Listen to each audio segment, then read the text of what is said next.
If you look at the routes of the hijacked planes on the morning of 9/11, you see that they didn't fly directly to their intended targets.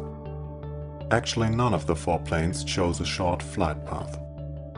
Instead, they were all piloted in long detours and loops to New York and Washington. But why?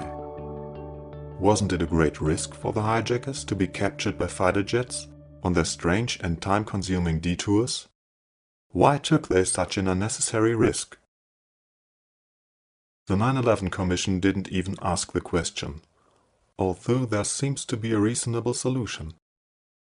If you transfer the flight routes onto a map with a radar coverage of the northeastern United States, you see that 3 of the 4 flights directed their detours exactly to so-called radar gaps, meaning areas with extremely poor radar coverage.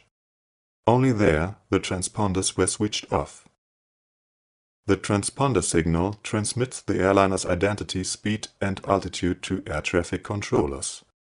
Without that signal, the controllers see, at best, only a nameless point on their screens. Flight 11 switched off its transponder 7 minutes after the hijacking at 8:21, apparently exactly when the plane was crossing the border of the local radar coverage. Flight 77 switched off at 8:56. In this case, even the Washington Post reported about a radar gap, because the plane's signal was disappearing completely from the screens. Flight 93 also fits into this pattern.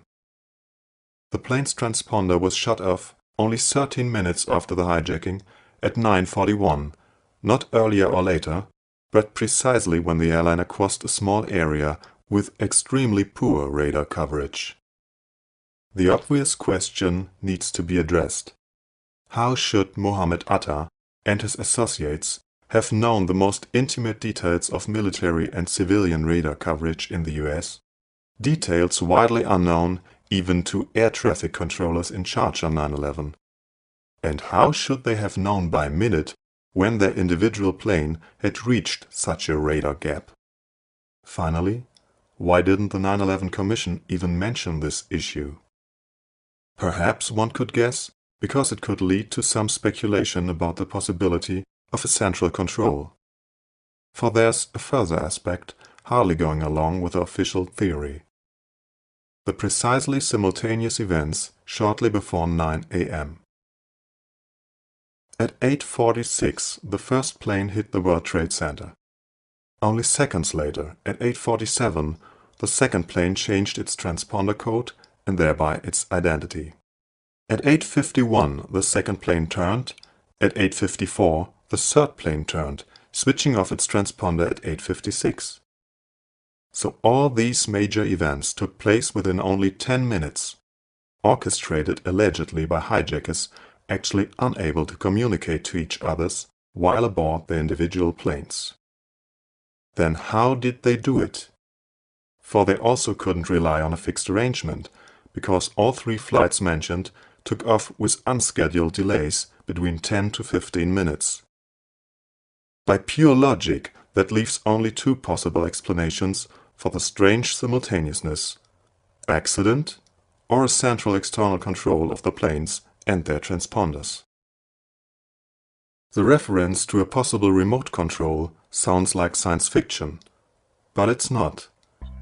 As early as 1984, a remote-controlled Boeing was intentionally crashed for a test by the US military.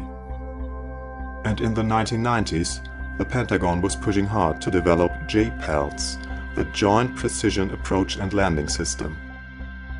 Private contractor on this military project was Raytheon, one of the world's largest defense companies. In 2001, they were proudly reporting that they had safely remote-controlled a Boeing 727 in August of that year, meaning 1 month before 9/11. If and what difficulties would appear in remote controlling a Boeing 757 or 767, the types that had been hijacked, has not been reported to this date.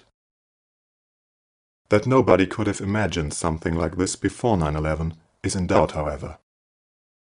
In March 2001, half a year before the attacks, Fox broadcasted the first episode of a new TV series called The Lone Gunman, where a commercial airliner is crashed into the World Trade Center by remote control.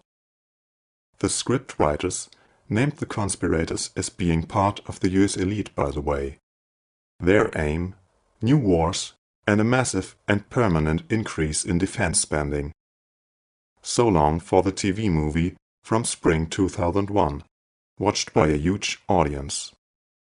And not only civilian scriptwriters showed prophetic fantasy. Also, the military regularly exercised hijackings in plenty of different scenarios before 9/11.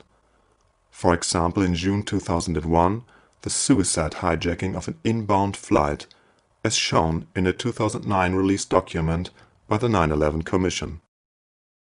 Not to forget all the war games on the morning of 9/11 itself that strangely included a hijacking and fake inserts on the radar screens of the air defense, precisely while the real attacks were underway. The pure amount of these unexplained facts underlines the need for a new public investigation of the attacks.